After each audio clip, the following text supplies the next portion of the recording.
सोचना चाहिए। मुझे लगता है शाहरुख खान की भाषा में और हाफिज सईद की भाषा में कोई अंतर नहीं है। कुछ लोगों ने कहा कि ऐसी खाते हिंदुस्तान का है, बात पाकिस्तान की करते हैं। मुझे बहुत दुख होता है, मुझे बहुत ऐसा आता है, मेरे को रोना आता है कि मैं बार बार ये बताऊं कि मैं देशवासी और देशभक्त हूँ।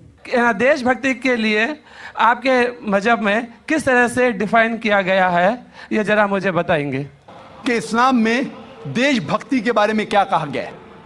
इस्लाम में कहा गया है कि सबसे पहले जो हमें बात मानना चाहिए वो हमारे खालिक की, बनाने वाले की, खुदा की, अल्लाह की। सबसे पहले अगर अल्लाह की बात से कोई दूसरी बात टकराती है तो उसे छोड़ देना चाहिए। जहां तक कि मैं हिंदुस्तानी हूं और मैं गर्व से कहता हूं कि मैं फंडामेंटलिस्ट मुस्लिम हूं, I am a good practice Indian. Fundamentalist, बुनियाद परस्त मुस्लिम भी हूं और अच्छा हिंदुस्तानी भी हूं।